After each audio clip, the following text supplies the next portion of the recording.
والصلاة والسلام على سيد الأنبياء والمرسلين شفيع المذنبين قائد الغر المحجلين وعلى آله وأصحابه هداة أقوم الدين. أما بعد فأعوذ بالله من الشيطان الرجيم. بسم الله الرحمن الرحيم. ألا إن أولياء الله لا خوف عليهم ولا هم يحزنون. صدق الله العلي العظيم وصدق رسوله النبي الكريم عليه وعلى آله وأصحابه أفضل الصلاة وأكمل التسليم. نہایت اہتمام اور غایت احترام کے ساتھ بارگاہ رسالت میں ایک بار درود پاک نظر کرنے کی سعادت حاصل کریں.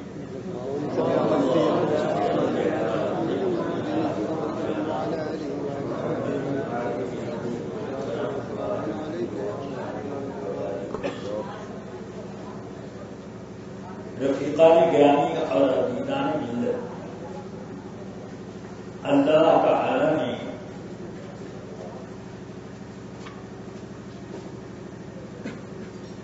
اپنی مخلوقات میں انسانوں کو برتری اور فضیلت عطا فرمائی. وَلَقَدْ كَرَّمْنَا بَنِي آدم اس کے اوپر روشن دلیل ہے. لیکن دوسری آیت میں یہ بھی فرمایا لَقَدْ خَلَقْنَا الْإِنسَانَ فِي أَحْسَنِ تَقْوِيمٍ ثُمَّ رَدَدْنَاهُ أَسْفَلَ سَافِلِينَ إِلَّا الَّذِينَ آمَنُوا وَعَمِلُوا الصَّالِحَاتِ. بے شک ہم نے انسان کو سب سے بہتر تقویم اور اجزاء و صورت سے بنایا، پھر اس کو سب سے نچلے طبقے میں ڈھکیل دیا سوائے ان لوگوں کے جو ایمان لائے اور عمل صالح کے پابند رہے. اس سے یہ پتہ چلتا ہے کہ اصل تخلیق کے اعتبار سے انسان کو شرافت ہی کے لیے پیدا کیا گیا، لیکن جو شرافت سے ہٹ گیا یعنی تقاضائے شرافت پورے نہ کر سکا تو اللہ تعالی نے اس کی شرافت بھی چھین دی اور اس کے علاوہ عزت اور بہتری سے اس کو دو چار بھی کر دیا. اللہ تعالی نے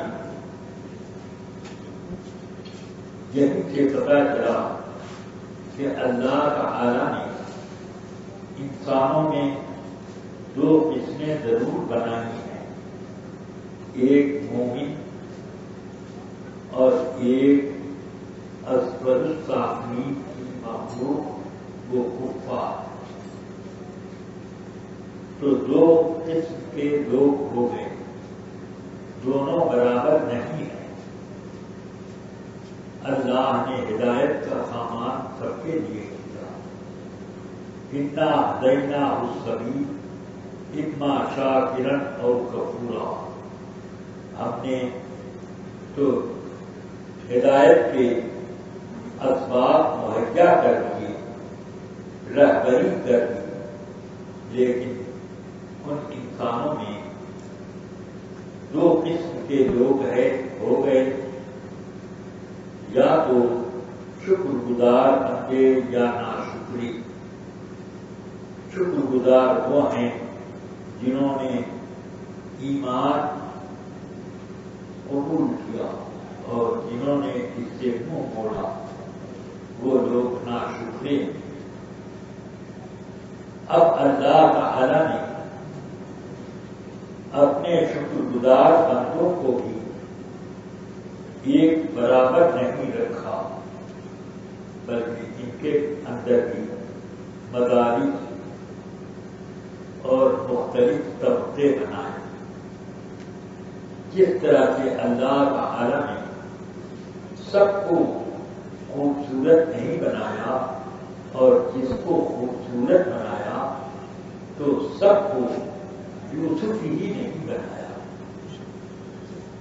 اسی طرح اللہ تعالی نے جس کو علم دیا تو علم دیا علمک ما لم تکن تعلم، کسی کو دیا، اور کسی کا علم یہ ہے کہ منکم من یرد الی ارذل العمر لکی لا یعلم من بعد علم شیئا۔ تم میں سے وہ لوگ بھی ہیں کہ جو بدترین حصہ عمر میں پہنچ جاتے ہیں کہ جاننے کے باوجود بھی وہ نہ جانتے، یعنی اتنے بوڑھے ہو گئے کہ جو چیز ان کو معلوم ہے وہ بھی وقت پر حاضر نہیں ہے، علم سے وہ غائب ہے۔ اللہ نے سب کو علم برابر نہیں دیا، اور دیکھنے کی قوت بھی سب کو برابر نہ دی، اور نہ سب کو برابر اسباب قوت نظر عطا فرماتے۔ خود کی نگاہ تو وہ ہے کہ جس طرف اٹھ گئی دم میں دم اس نگاہ کنا، اس نگاہ عنایت اللہ، خود کی نگاہیں وہ کہ کسی پر پڑ جائیں تو فرصت آ جائے، خود کی نگاہیں وہ ہیں کہ لوگ کہتے ہیں کہ فلانے کی نظر لگ گئی اور ایسی مصیبت آ گئی، اور دیکھنے کا حال یہ کچھ لوگ موٹے موٹے چشمے لگا کر قاعدے سے نہیں دیکھ پاتے، اور کچھ وہ ہیں جن کو دن میں ستارے بھی نظر آ جاتے ہیں، اور وہ بھی ہیں کہ جن کو اجالے اور اندھیرے میں دونوں بیک انداز نظر آتا ہے۔ کچھ وہ ہیں جو نگاہ تو ان کی سامنے ہے مگر ان کی نظر کا کام ہر جہت میں ہے۔ تو کیا یہ سب برابر ہے؟ رسول پاک نے فرمایا انی اراکم وراء ظہری کما اراکم امامی، جیسے میں تم کو اپنے آگے دیکھتا ہوں بالکل اسی طرح میں تمہیں پیچھے بھی دیکھتا ہوں۔ رسول پاک دو قبروں کے پاس سے گزرے، بخاری، مسلم اور سیاستہ کی دیگر کتب میں بھی یہ حدیث ہے۔ دو قبروں کے پاس سے گزرے، فرمایا ان دونوں کو عذاب ہو رہا ہے۔ ایک تو وہ ہے کہ چغلی کرتا تھا، اور ایک وہ ہے کہ پیشاب سے پرہیز نہیں کرتا تھا۔ یعنی رسول پاک قبر کے مسجد کو دیکھ رہے ہیں، مسجد کا عذاب بھی دیکھ رہے ہیں، اور عذاب کے اسباب بھی دیکھ رہے ہیں۔ تو یہ بھی ایک دیکھنے کا انداز ہے۔ اس لیے یہ کہنا کہ سب بشر ہیں اور سب برابر ہیں، یہ تکبر کی علامت ہے، کیونکہ جو لوگ ایسی بات بولتے ہیں کبھی یہ کیوں نہیں کہتے کہ سب مخلوق اللہ کی ہے اور سب برابر ہیں، گدھا بھی اللہ کی مخلوق بھی اس کی مخلوق، کبھی یہ کہتے ہوئے کیوں نہیں سب کو شوق ہوتا کہ اس طرح کی بات نہیں بولے؟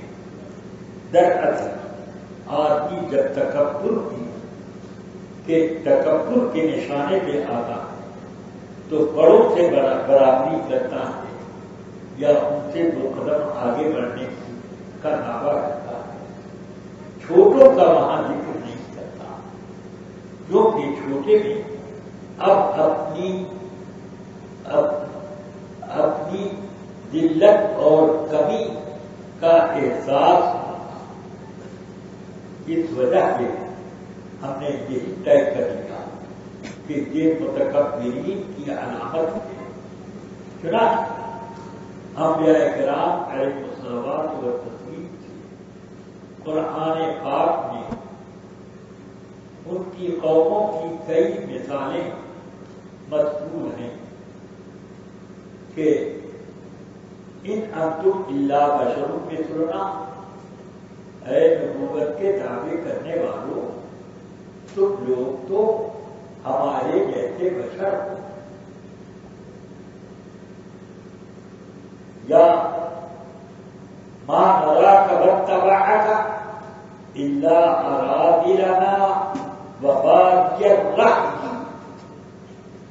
یہ بھی قرآن حکیم میں ذکر کیا کہ ایک قوم کافر نے اپنے نبی سے مخاطب ہو کر یہ کہا کہ آپ کو اور آپ کے ماننے والوں کو ہم اپنے میں سب سے زیادہ ذلیل اور سب سے زیادہ کم عقل سمجھتے ہیں۔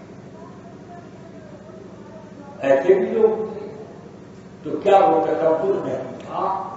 تو کیوں اس طرح کا جملہ انہوں نے کہا؟ اہانت ہے کہ نہیں؟ اس بنا پر میں یہ سمجھتا ہوں کہ کفار کی وضاحت کو اختیار کر کے ایک قوم تیار ہوئی جس کا نام بنا وقا، سمجھ میں آئے؟ تو یہ لوگ انبیاء کرام کی شان تو نہیں دیکھتے۔ حضرت ابو بکر تو یہ کہیں کہ یا رسول اللہ ان انا و نفس مالی، ان انا و مالی الا لک یا رسول اللہ، میں رہوں یا میرا مال رہے، سب کا سب آپ ہی کی ملکیت ہے، میرا کیا ہے، سب آپ کی۔ حضرت عمر کو یہ کہیں کہ جب سے میں مسلمان ہوا تو میں کیا تھا، تو خود تو اب و خادمہ، میں رسول اللہ کا غلام تھا اور ان کا نوکر بن کر تھا۔ یہ عمر وہ ہیں کہ جن کی جلالت شان آج 1400 سال کے بعد بھی اسی شباب جیسی ان کے زمانے میں، مومن تو مومن، کفار بھی ان کی عظمت کے قائل ہیں، مگر وہ کہتے ہیں خود تو عبدہ و خادمہ کہ میں رسول اللہ تھا۔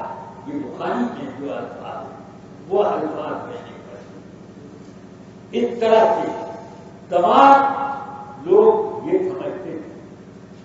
حضور اکرم صلی اللہ علیہ وسلم نے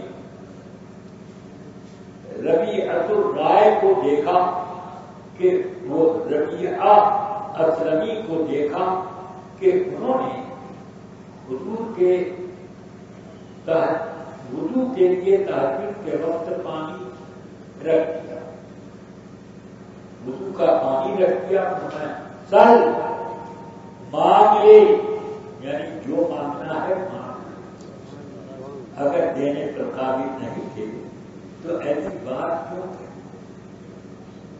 تو کہتے ہیں کہ یا رسول اللہ اسألک مرافقتک فی الجنہ، یا رسول اللہ میں کے ساتھ آپ کی جنت میں رہنا چاہتا ہوں کہ وہاں بھی خدمت کرتا ہوں کہ دنیا میں تو خدمت کر ہی رہا ہوں، چاہتا ہوں کہ وہاں بھی رہوں۔ اب نبی پاک کی جنت، وہ بھی افضل الرسل کی جنت، خاتم الانبیاء کی جنت، محبوب خدا کی جنت، اس میں رہنے کا شوق تو حضور نے فرمایا اب غیر ذالک کا اس کے علاوہ بھی کچھ مانگنا ہے تو کہتے ہوا تھا، اس کے علاوہ بھی اگر کچھ مانگتا تو یہی ہے۔ فرمایا ٹھیک ہے، اعنی علی ذالک بکثرۃ السجود، زیادہ سے زیادہ نمازیں پڑھ کے اس کام میں میرا ہاتھ بٹھاؤ کہ وہاں جاؤ تو یہ نہ ہوگا کہ میری بس میں سیٹ ہونے میں تمہیں دقت ہو، وہاں پر سیٹ ہونے کے لیے انتظام کرو۔ تو اب یہ پتہ چلا کہ صحابہ کرام رسول پاک کو کیا سمجھتے تھے، اسی وجہ سے حضور صلی اللہ علیہ وسلم کے لیے جب وضو کرتے تو وضو کا قوت لوگ ہاتھ پر روک روک کر چہرے پر، سروں پر، سینے پر ملتے تھے، زمین پر ایک قطرہ گرنے نہیں دیتے تھے۔ یہ سب حدیثیں میں بخاری اور مسلم کی سنا رہا ہوں۔ اب فرماتے ہیں وَإِذَا تَنَخَّمَ مُخَامَةً يَبْصُقُ بُسَاطًا كَانُوا يَقْتَسِلُونَ إِلَيْهِ، جب آپ ناک شریف صاف کرتے یا دھوپ مبارک کھکھار باہر کرتے تو صحابہ اس کو حاصل کرنے کے لیے اتنا زور لگاتے کہ قریب تھا کہ وہ آپس میں خوریزی کرتے، اتنی جدوجہد کرتے۔ آخر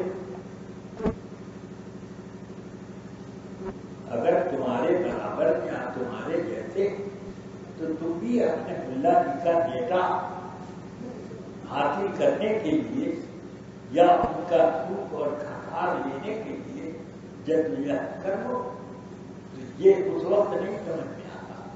صحابہ یہ کرتے ہوئے، صحابہ کی یہ تعظیم اور یہ جذبہ محبت ان کو نظر نہیں آتا، بس یہ نظر آتا ہے کہ صحابہ یا نبی سلام علیہ کرتے تھے جو تم کرتے ہو، وہ میلاد پڑھتے تھے جو تم پڑھتے ہو، یہ یاد آتا ہے، مگر یہ یاد نہیں آتا کہ صحابہ کیا کیا کرتے تھے۔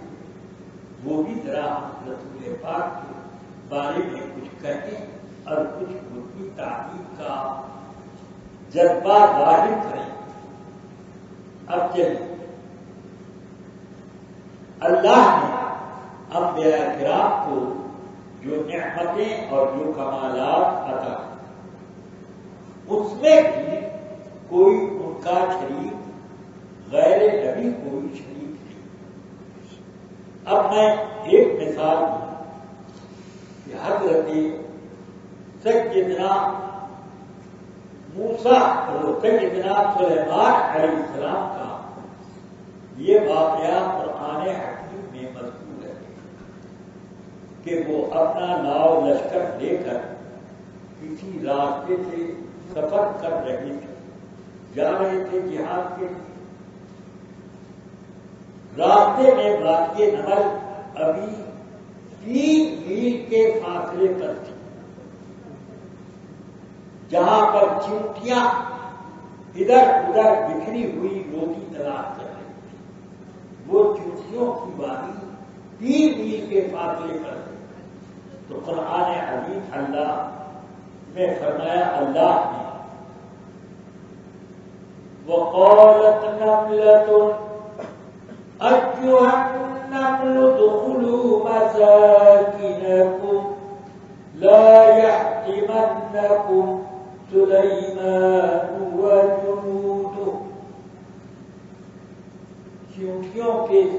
سردارنی نے کہا یہ چونٹیوں اپنے اپنے سوراخ میں داخل ہو جاؤ.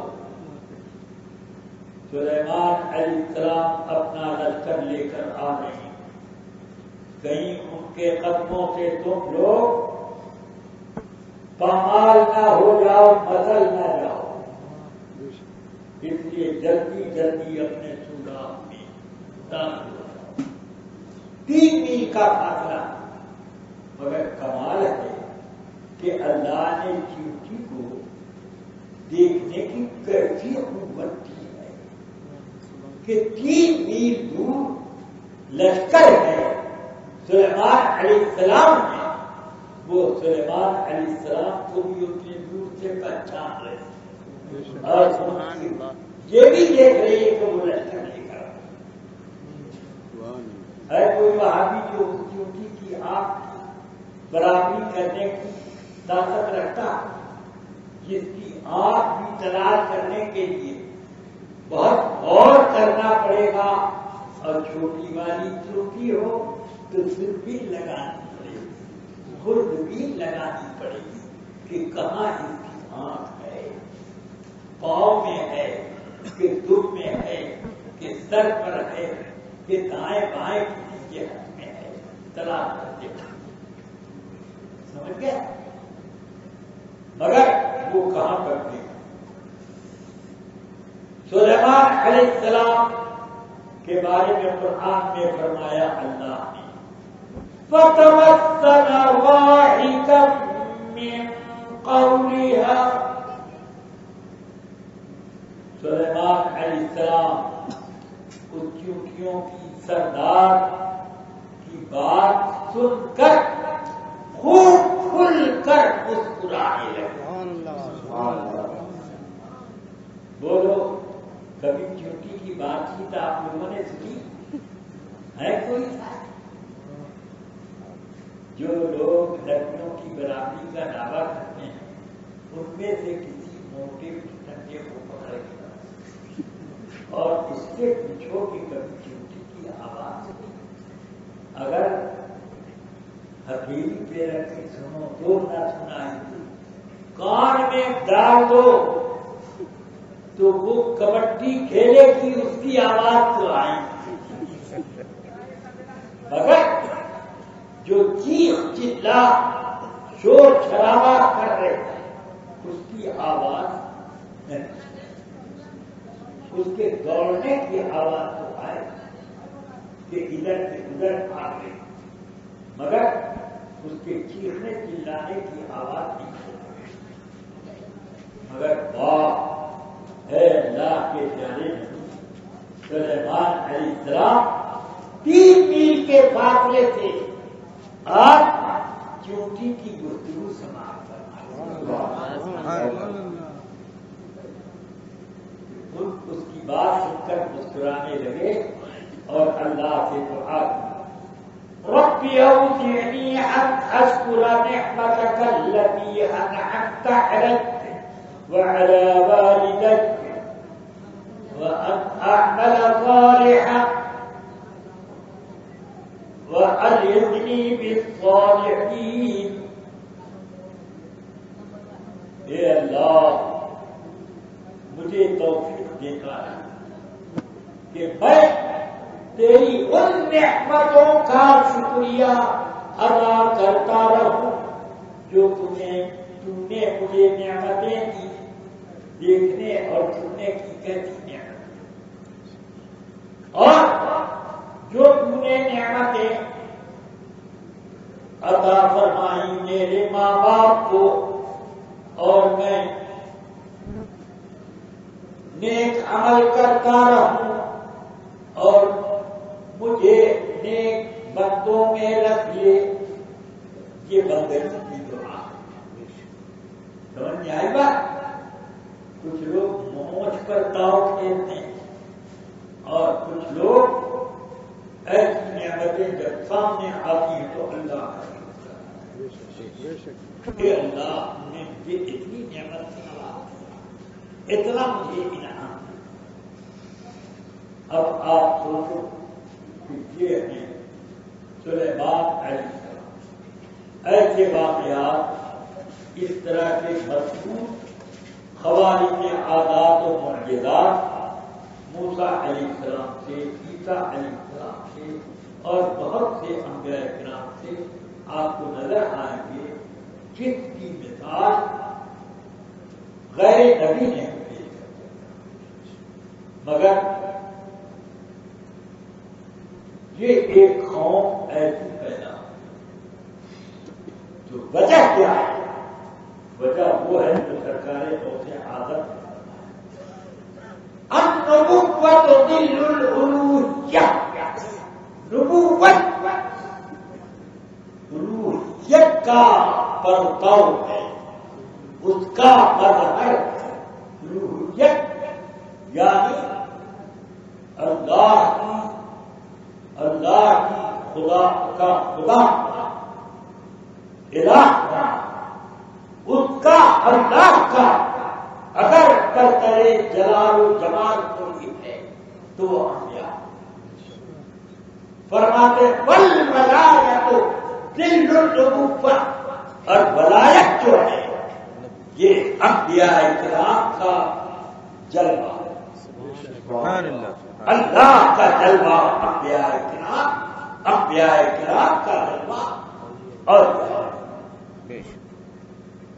اس لیے جب انبیاء کے آنے کا سلسلہ ختم ہو گیا تو اس کی وراثت میرے آقا نے اپنی امت کے اولیاء کو لگا، جنہیں علم و بصیرت سے بھی نوازا اور انہیں غیبی تعلیم بھی عطا کی۔ اس لیے وہ اولیاء کرام یہ شان رکھتے ہیں کہ کہاں سے کہاں پل بھر میں پہنچ جائیں اور کہاں سے کہاں کی بات وہ سن لیں، اور کتنی دور بھی ہو تو وہ اپنے چاہنے والے کی مدد بھی کریں۔ سرکار غوث اعظم رضی اللہ تعالی عنہ وہ امام الاولیاء ہیں، خود فرماتے ہیں رب العالمین کے حکم سے، کیا فرماتے ہیں؟ قدمی ہذہ علی رقبۃ کل ولی اللہ، میرا یہ قدم ہر ولی کی گردن پر، واہ کیا مرتبہ یہ غوث ہے بالا تیرا، اونچے اونچوں کے سروں سے قدم آیا ہے۔ بہجت الاسرار شریف میں غوث اعظم تک سند حدثنا فلان قال اخبرنا فلان قال حدثنا فلان کر کے بالکل سند صحیح صحیح روایتوں سے امام شموسی علیہ الرحمہ نے غوث پاک تک سند پہنچا کر یہ قدمی ہذہ علی رقبۃ کل ولی اللہ، یہ جملہ غوث پاک کا تواتر کے ساتھ متواتر سب سندیں دکھیں کہ اس طرح کی مرضی، اس طرح کی مرضی، اس طرح کی مرضی، ایسی مرضی بہت۔ پھر کچھ وہ روایتیں بھی ذکر کی کہ غوث پاک کی پیدائش کے پہلے بڑے بڑے بزرگوں نے، جیسے حضرت سیدنا شیخ معروف کرمی، سیدنا شیخ جنید بغدادی رضی اللہ عنہ نے اس طرح کی بنیاد کہ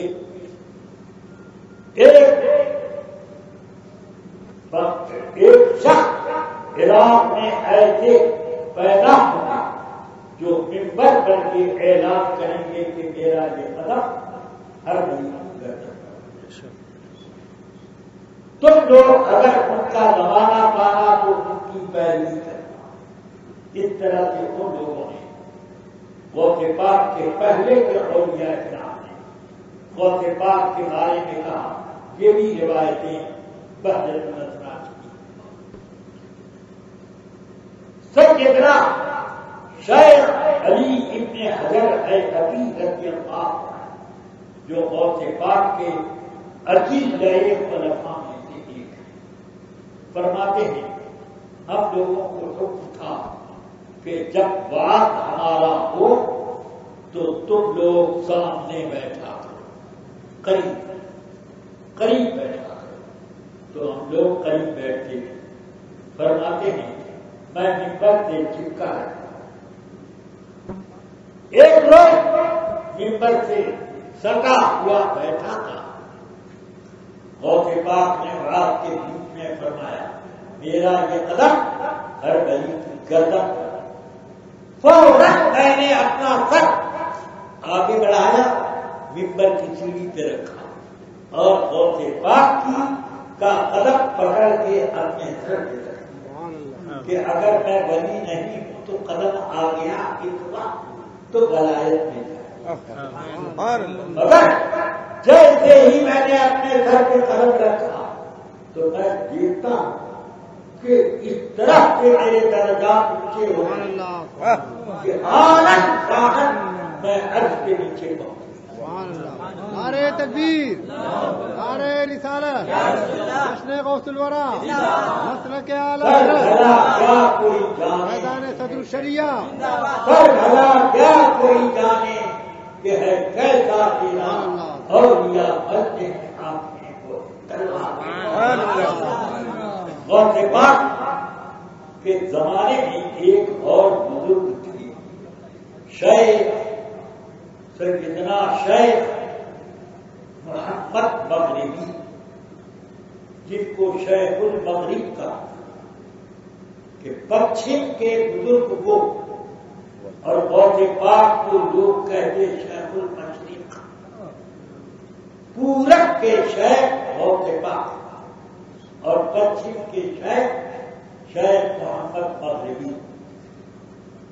اب ان کا واقعہ بیدت الاسرار شریف، نفحات الحب، نزہۃ الخواطر فی تذکرۃ عبد القادر وغیرہ میں یہ بڑے بڑے بزرگوں نے نقل کیا، جن میں حضرت امام ابو الحسن علی شتکوفی رحمۃ اللہ علیہ نے بیدت الاسرار، ملا علی قاری نے اپنی نزہۃ الفاتح،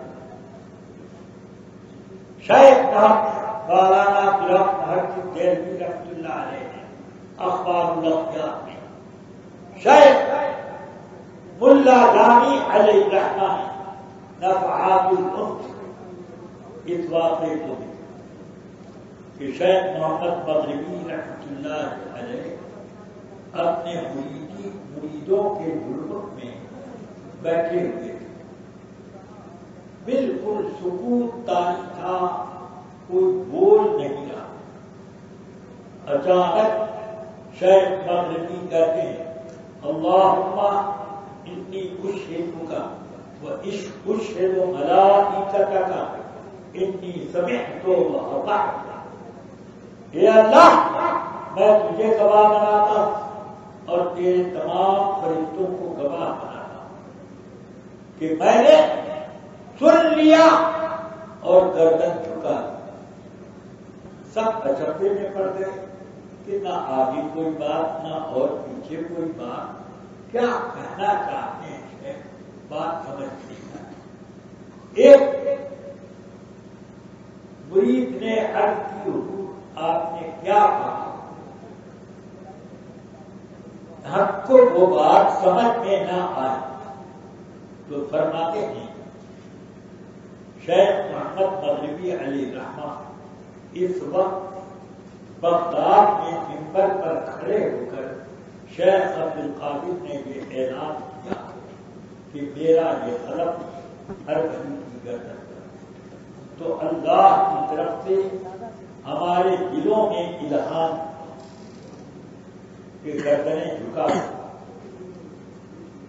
تو میں نے فوراً گردن جھکا دی اور میں نے اللہ کے اسی وقت دعا کی، اے اللہ میں نے اس بات کو سنا اور اس کے لیے گردن جھکا دی.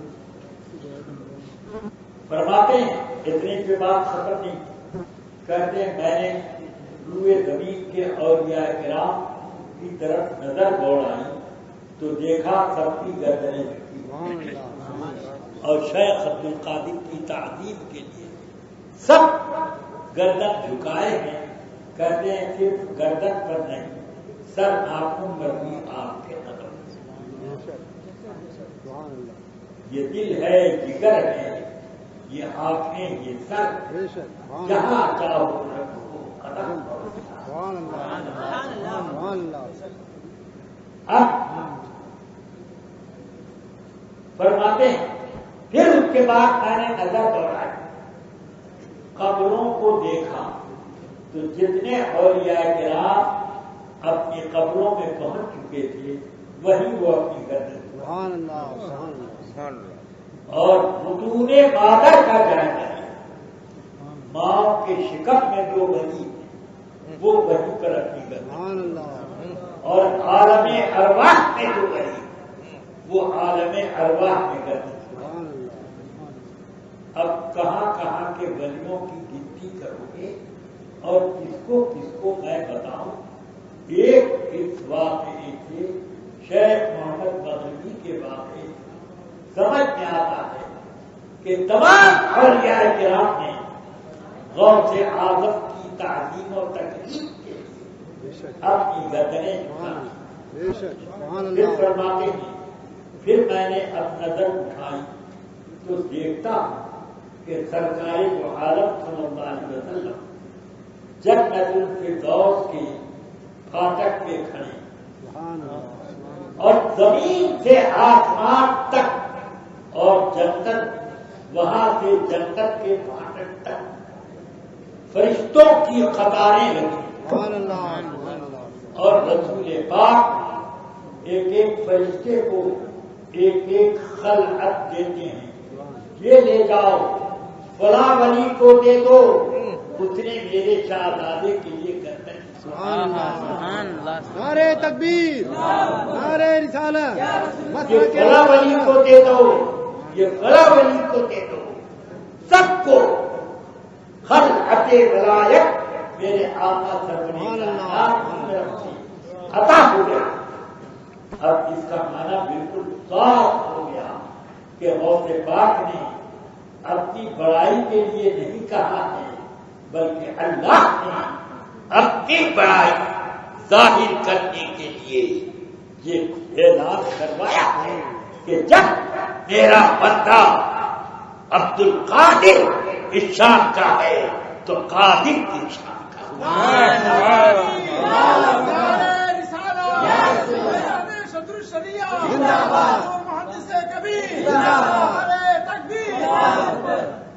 تو سرکار غوث اعظم رضی اللہ تعالیٰ کو اللہ تعالیٰ نے وہ بزرگی عطا کہ خود فرماتے ہیں اور وہ فرمانا تو کئی طرق سے ہے مگر میں ایک واقعے کے ساتھ ذکر کر دوں وہ تو اسی سے آپ اور جتنے ہیں اسی پر بیان کریں. جتنے مرتبہ کا وہ سب اسی پر کریں. سیدنا شیخ عبد الرحمان تبتی نجی رضی اللہ تعالی عنہ ایک بزرگ منصب ولایت پر فائز.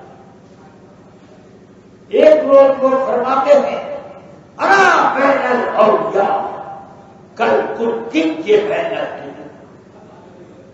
میری ذات اور اولیاء کرام کے بیچ میں اتنی بلند ہے جیسے سیپور چڑیوں میں اتنا.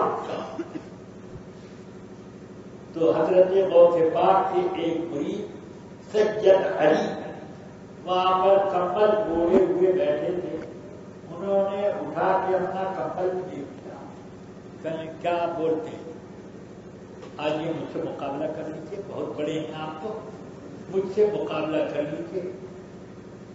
تو ان کے مریدین بھڑک گئے. انہوں نے فرمایا تب بیٹھا فرماتے ہیں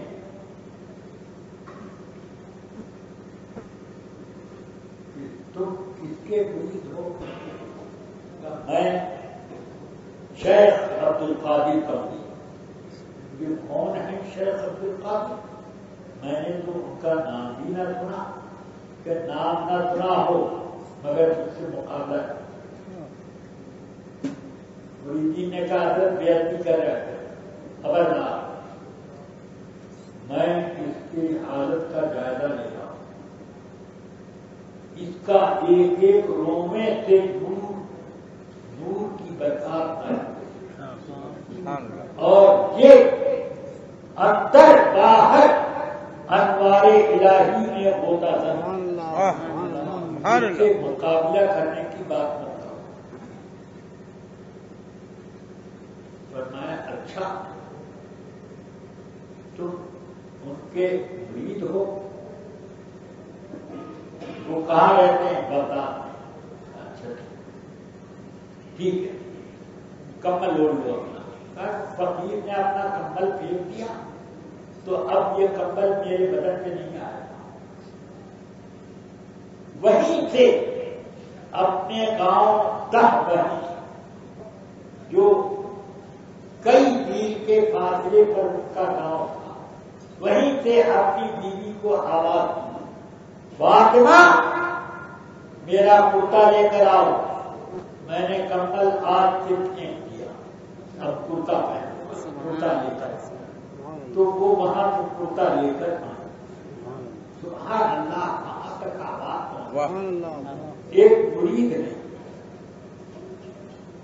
پھر شیخ تقی الندی نے اپنے دو مریدوں کو کہا کہ جاؤ شیخ عبد القادر جیلانی سے بغداد میں ملاقات کرو، ہمارا سلام بھی پہنچا دینا اور کہنا کہ اللہ کی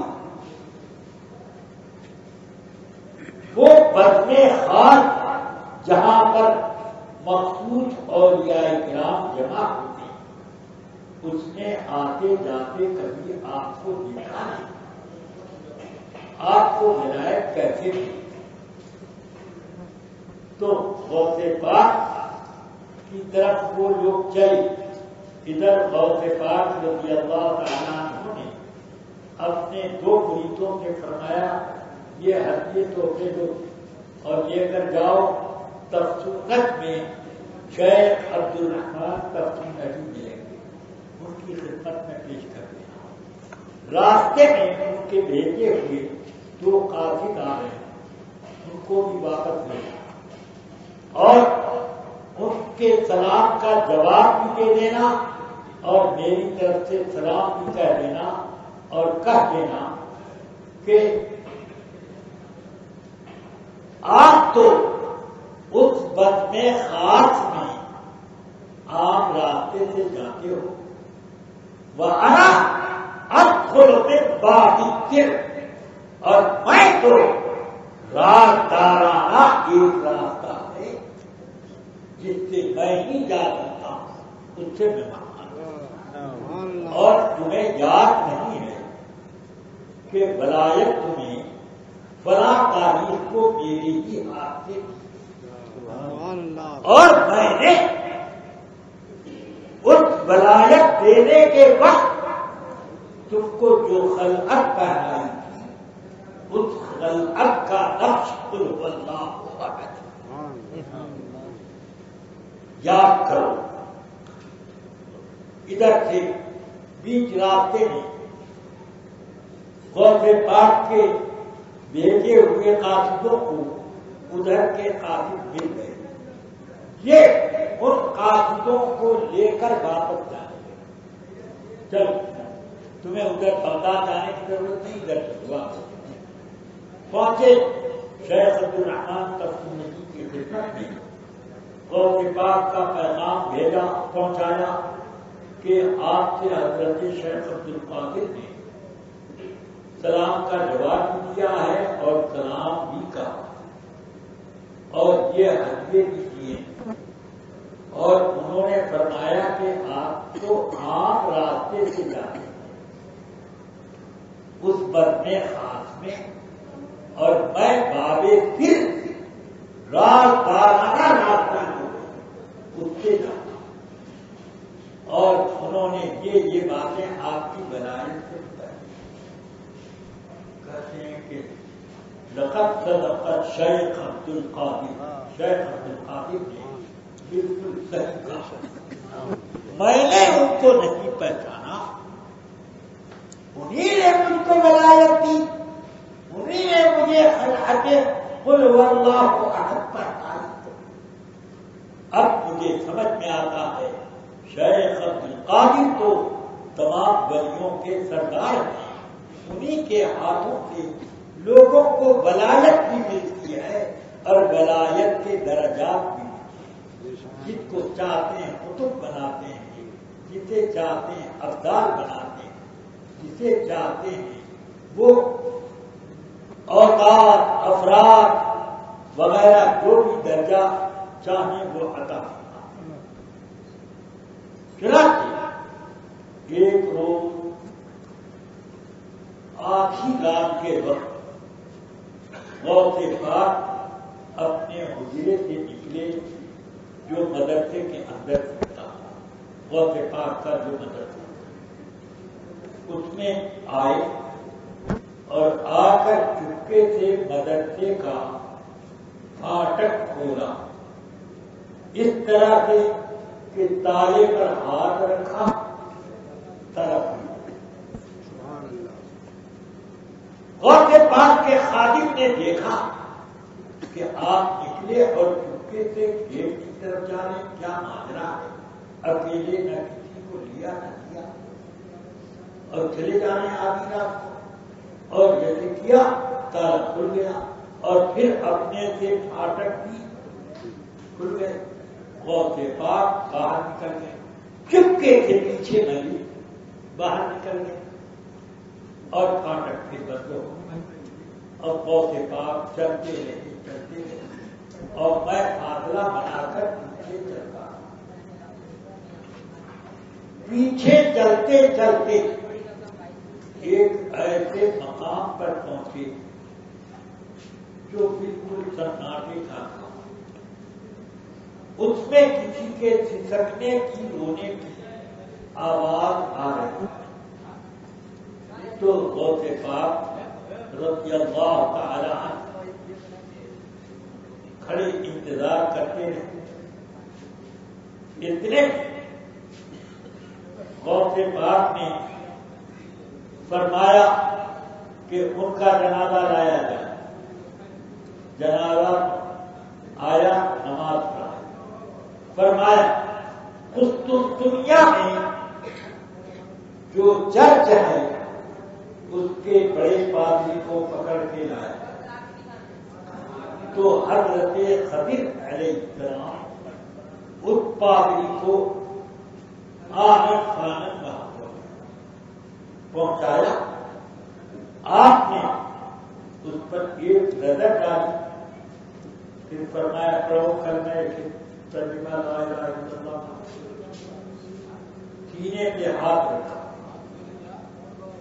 اور حالت متغیر ہو گئی. حضرت خضر سے فرمایا ان کو لے جائیے، یہ جو ابدال انتقال کر چکے ہیں ابھی نماز جنازہ ان کی جگہ پر انہیں ابدال میں نے مقرر کر. اب آپ بتاؤ کہ غوث پاک رضی اللہ تعالی کی پھر اور میں کھمبے کی آڑ میں چھپا سب منظر دیکھ رہا. یہ سب کام ہو گیا.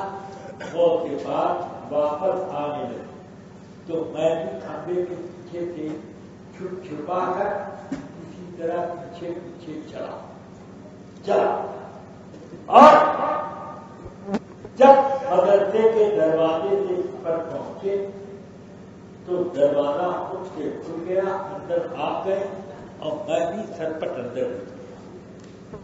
پھر دروازہ بند ہو گیا. اس کے بعد جب دن میں کلاسیں لگی تو میں کتاب کھول کر کے غوث پاک کے سامنے بیٹھا ہوا فرماتے ہیں پڑھو، مگر رات کے واقعے کی اہمیت ایسی چھائی ہوئی تھی کہ ایک لفظ زبان سے نہیں نکل رہا. پھر فرمایا پڑھو، پھر فرمایا پڑھو، پھر فرماتے کیوں نہیں پڑھتے؟ مجھے سمجھ میں نہیں آیا آپ رات کو کہاں گئے تھے اور کیا کیا وہ ہوا. فرمایا اچھا اس کو تو پوچھتا ہے تو سن، جب تک میں زندہ ہوں کسی سے یہ بات بتا رہا ہوں. میں اس وقت گیا تھا شام کے فلاں علاقے، وہاں پر ایک ابدال تھے، مجھے خبر مل گئی کہ وہ جاں بلد تھے، تو میں ان کی نماز جنازہ پڑھانے کے لیے گیا. وہ ابدال تھے، ان کی جگہ ایک ابدال کو مقرر کرنا تھا.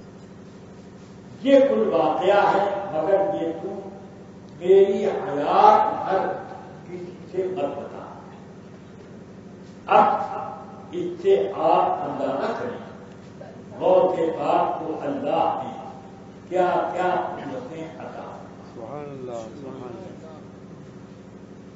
یہ کچھ واقعات جو کم لوگ بولتے ہوں گے یہ میں آپ کو بتا رہا ہوں. اور اس طرح پر سرکار غوث الورا رضی اللہ تعالی عنہ دستگیری کی شان یہ کہ آپ لوگوں کے دلوں کے حالات جان کر بھی دستگیری فرمائیں اور لوگوں کے پکارنے پر بھی دستگیری کریں. دور اور نزدیک کا کوئی فرق غوث پاک کے لیے نہ ہے.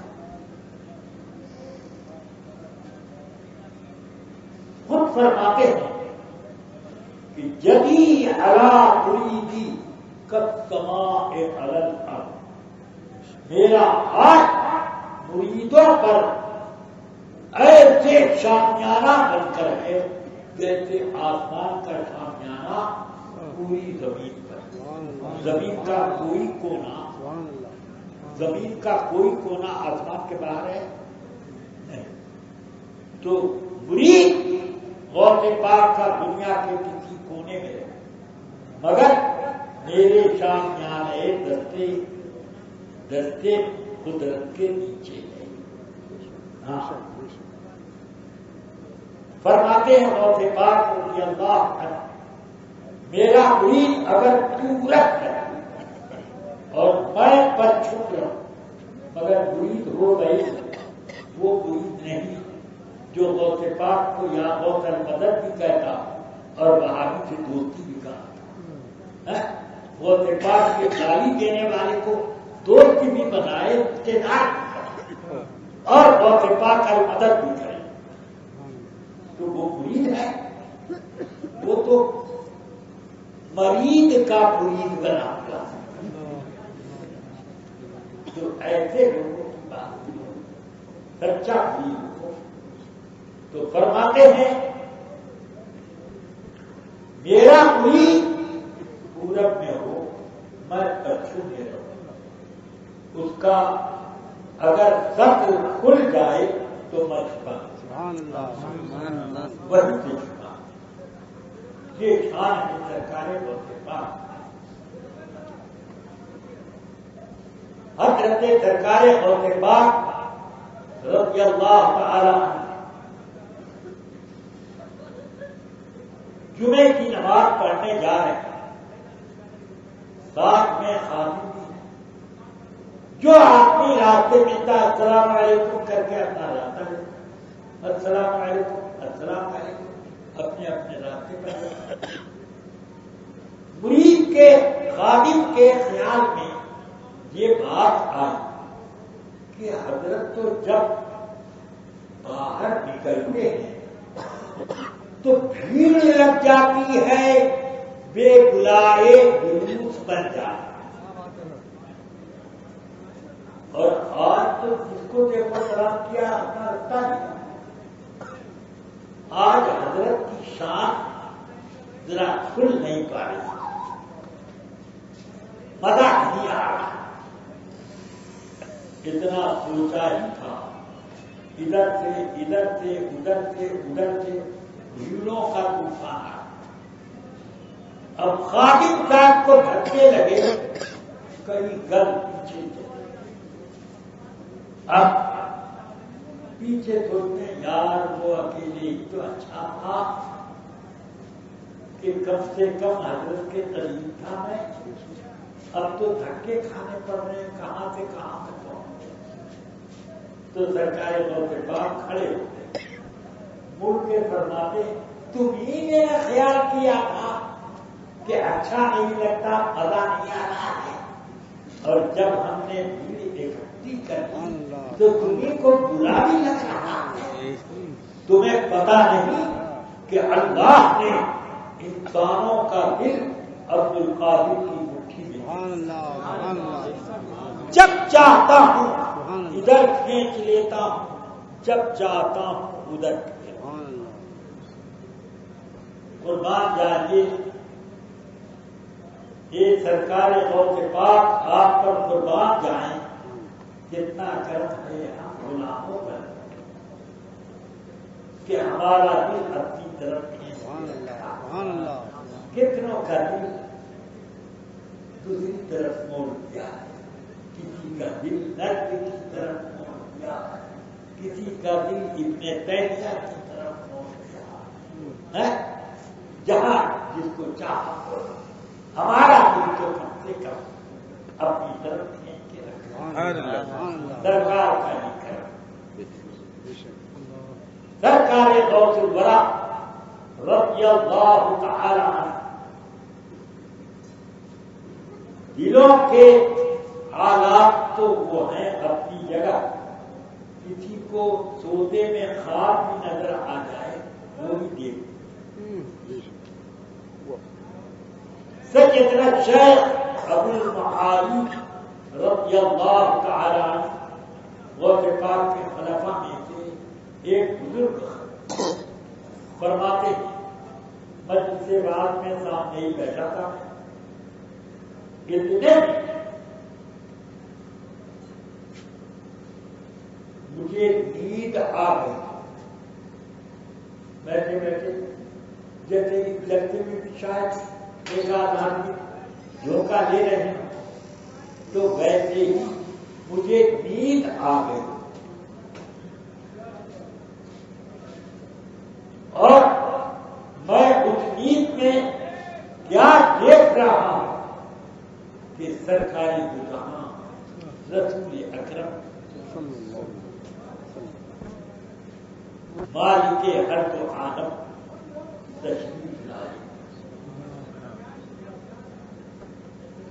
اور اسی بیچ میں میری آنکھ کھل گئی تو دیکھتا گیا سرکار غوث پاک میرے قریب دست بستہ کھڑے. الصلاۃ والسلام علیک یا رسول اللہ, درود پڑھ رہے. اور غوث پاک کو دیکھتے دیکھا دیکھی پورا مجمع کھڑا ہے اور سب صلاۃ و سلام کا نذرانہ پیش کر.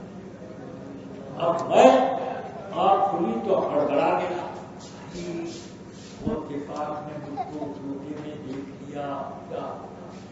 غوث پاک مسکرا کہتے ہیں گھبراؤ مت, سچ بتاؤ خواب میں کتنی تشریف آوری ہوئی. میں تمہارے لیے نہیں کھڑا ہوں, میں ان کے لیے کھڑا ہوں جو تمہارے خواب میں تشریف لائے.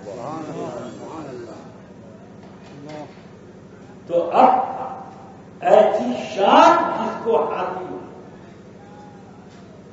اس کو مدد کرنے میں, دستگیری فرمانے میں کیا دقت پیش آ سکتی ہے. اس لیے حدیث شریف میں فرمایا, بخاری شریف جلد 2 کتاب الرقاق باب التواضع میں یہ حدیث ہے. جو شخص چاہے جو جگہ میں نے بتائی ان کے ثانی بخاری میں اس میں وہاں پر یہ حدیث ہے. ابو ہریرہ رضی اللہ تعالیٰ عنہ فرماتے ہیں کہ رسول اکرم صلی اللہ علیہ وسلم نے فرمایا یقول الرب عز وجل میرا پروردگار فرماتا ہے لا یزال العبد یتقرب الی بالنوافل کہ بندہ نفلی ریاضتیں عبادتیں مجاہدہ کر کر کے وہ مجھ سے قریب ہوتا جاتا ہے، قریب ہوتا جاتا ہے، قریب ہوتا جاتا ہے، اتنا قریب ہو جاتا ہے کہ بہت زیادہ قریب. حتی احببتہ یہاں تک کہ میں اس کو اپنا محبوب بنا لیتا ہوں. فإذا أحببته فكنت سمعه الذي يسمع به وبصره الذي يبصر به ويده التي يبطش بها ورجله التي يمشي بها. اور طبرانی نے یہ حدیث جب روایت کی تو اس میں لسانہ الذی یتکلم بہ یہ لفظ بھی ہے. تو بخاری شریف کے حدیث کا ترجمہ یہ ہوا کہ میں جب اس کو اپنا محبوب بنا لیتا ہوں تو اس کے کان ہو جاتا ہوں جس سے وہ سنتا ہے، اس کی آنکھیں ہو جاتا ہوں جس سے دیکھتا ہے، ہاتھ ہو جاتا ہوں جس سے وہ پکڑتا ہے، پاؤں ہو جاتا ہوں جس سے مسافت طے کرتا ہے. تو اللہ نہ کسی کی کان، آنکھ، نہ زبان، نہ ہاتھ، نہ پاؤں کچھ ہونا یہ بحال کیوں کہ یہ سب کچھ، یہ سب چیزیں حادث نوعی ہیں اور اللہ پیدائش سے پاک. یہ مخلوق ہے اور اللہ خالق ہے. خالق اور مخلوق ایک نہیں. اس لیے امام راضی نے تفسیر کبیر میں اس حدیث کا معنی یہ بتایا کہ میں اپنی صفت سمیع کا جلوہ ان کے کانوں پر ظاہر کروں.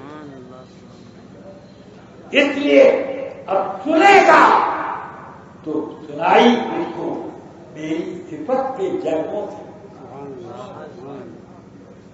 سنائی دے گا اور دیکھے گا تو اپنی ان آنکھوں سے نہیں بلکہ میں نے اپنی صفت بصیر کا جو جلوہ اس کی آنکھوں میں ڈال دیا اس سے وہ دیکھے گا.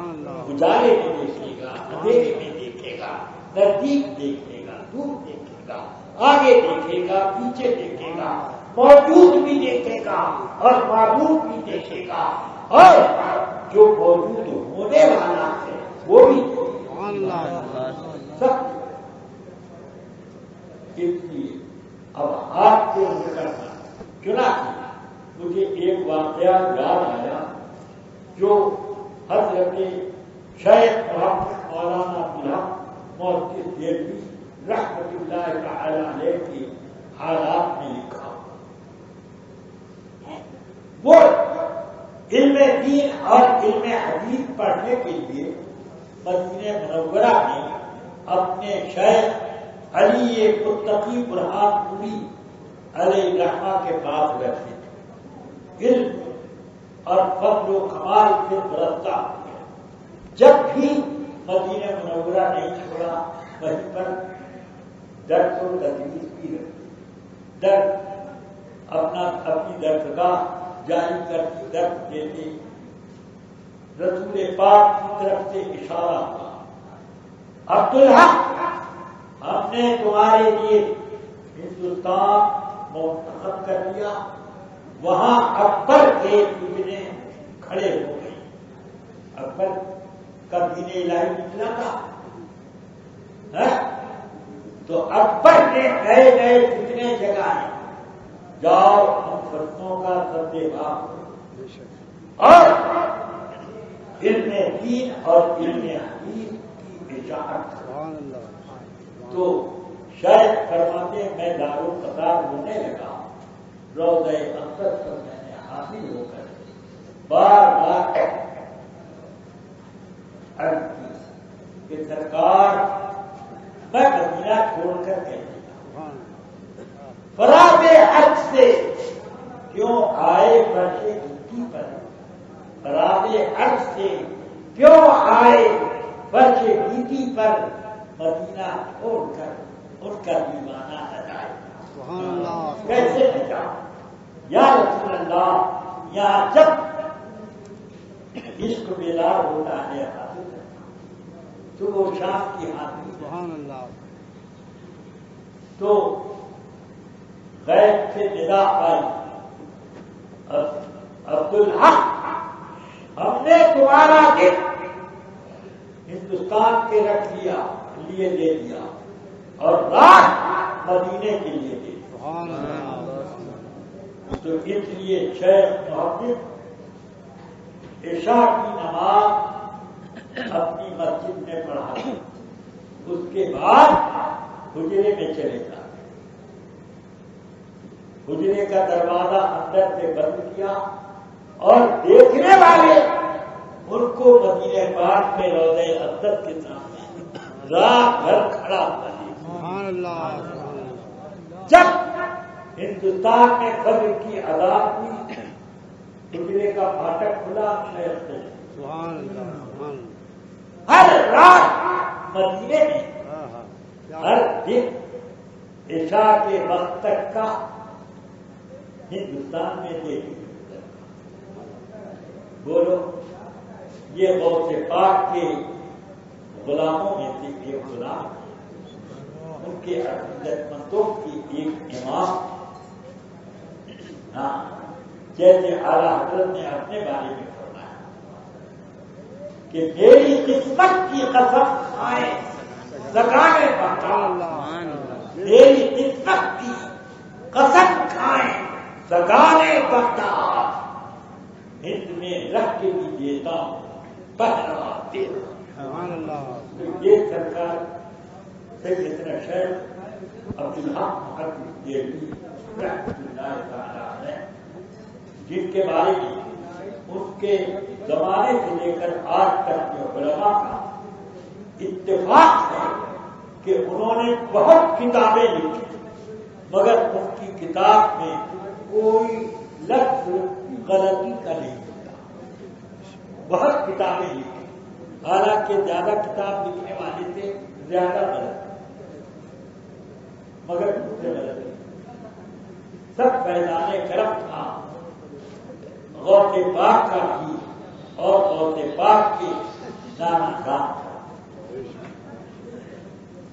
اب چلیے سرکار غوث بڑا رضی اللہ تعالی عنہ ایک روز وعظ فرما ہے، وعظ کے بیچ میں اچانک اپنا ہاتھ جبے میں دے گئے، جبے میں ایسے داخل کیا، تھوڑی دیر کے بعد باہر نکالا تو ہاتھ میں پانی، لوگ حیرت میں پڑ گئے، یہ کیا ماجرا، جبے میں ہاتھ داخل کرو تو سوکھ جائے اور یہاں سے نکلا تو پانی گر رہا، بالکل تب لوگ حیرت میں پڑ گئے، ہمت نہ ہوئی کہ بولیں، اس لیے چپ چاپ رہی، مگر لوگوں نے دل تالیاں اور وقت نوٹ کر دیا۔ ایک مہینے کے بعد ایک قافلہ آیا، طرح طرح کے نذرانے غوث پاک کو پیش کیے، کہنے لگے سرکار آپ کا کرم تھا جو ہم زندہ آ گئے، ورنہ ہم لوگ کو کوئی بھی بچ نہیں پا رہا، آپ کا کرم ہے، اور ہم لوگوں کی حالت غیر ہے، یہ سب آپ ہی کا تو ہے۔ پھر کسی نے اکیلے میں ان لوگوں کو بلا کر پوچھا پوچھا واقعہ کیا ہے؟ ان لوگوں نے کہا کہ دراصل ہم لوگ سمندر کا سفر کر رہے تھے کشتی پر. کشتی پہاڑ کے اندر، وہ سمندر کے اندر کہیں کہیں پہاڑ ہوتا، اسی لیے جہازوں اور کشتیوں کے گزرنے کے راستے متعین ہوتے ہیں. سمندر میں ہر جگہ سے لوگ کشتی نہیں لے جاتے اور جہاز نہیں لے جاتے، کیونکہ ٹکرانے کا ڈر ہے. تو پہاڑ ہوتے ہیں اندر. تو کشتی چلتے چلتے ایک چٹان سے ٹکرا گئی، نیچے چورا اور پانی اندر ابل ابل کر آنے لگا. ہم لوگ جلدی جلدی خالی کرنے میں لگے رہتے، مگر جتنا نکالتے اس سے زیادہ بڑھ جاتا. اب پریشان یہ حالت ہو گئی کہ دور دور تک نہ کہیں کنارہ دکھ رہا ہے، نہ کوئی کشتی نظر آ رہی ہے کہ چادر ادھر اڑا کر کے مدد کے لیے اس کو پکاریں، کچھ بھی نہیں. تو اب یہ پریشان، ایک نے اس میں سے کہا کہ بچ نہیں پاؤ گے، بس ایک راستہ ہے، ہمارے شیخ عبد القادر کو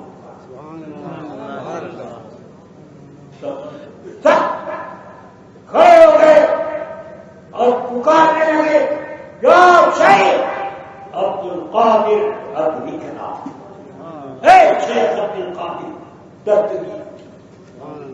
دستگیری فرمائیے. فرماتے جیسے ہی پکارا ہم دیکھتے ہیں کہ سمندر کے اندر ایک ہاتھ نکلا اور کشتی کا پستول پکڑا. پلک جھپکتے جھپکتے کشتی کنارے لگی ہوئی نظر آئی اور ہم لوگوں نے جلدی جلدی اپنا سامان کشتی سے باہر پھینکا اور خود بھی کود کود کر کے باہر آ گئے. اس طرح ہماری جان بچی. ان لوگوں نے پوچھا کہ تاریخ بتائیے، ٹھیک وہی تاریخ جو غوث پاک کے بعد میں ہاتھ مبارک اندر گیا. بولو کہاں بحر الکاہل، کہاں بغداد کا منبر، اور وہ پکار رہے ہیں، یہاں آواز آ رہی ہے اور یہ ہاتھ لے جا رہے ہیں وہاں پہنچا. یہ ہاتھ، اب یہ ہاتھ بندے کا نہیں بلکہ اس بندہ نواز کا ہے. بندہ نواز نے اس کے اوپر اپنی خاص رحمت خدا کے قریب اور نزدیک کا فرق مٹا دیا. جہاں تک چاہو اس کو پڑھا. رفیقان گرامی، وقت زیادہ ہو چکا، باتیں بہت کی ہیں. اب اس لیے انہی چند باتوں پر ختم کرتے ہوئے یہ بات میں کہوں کہ ہم یہ سب باتیں بتاتے ہیں تو بہاوی لوگ کہتے ہیں یہ من گھڑت افسانے. اتنی پرانی پرانی مشائخ کرام کی کتابیں، جن مشائخ نے کتنوں کو وہابی دیا. ملا علی قاری علی رحمہ کے بارے میں کیا کہتے ہیں؟ ان کی کتابوں سے حوالے دیتے دیوبندی. شیخ محدث مولانا عبداللہ محدث دہلوی علی رحمہ کو کیا، ان کے حوالوں کو تصدیق کر. انہوں نے جب یہ کہا، بیان کیا، اور امام ابن حجر عسقلانی نے بہجت الاسرار شریف کی صحت کی تصدیق اپنی کتاب میں فرمائی، جو جرح و تعدیل کے امام، محدثین کے امام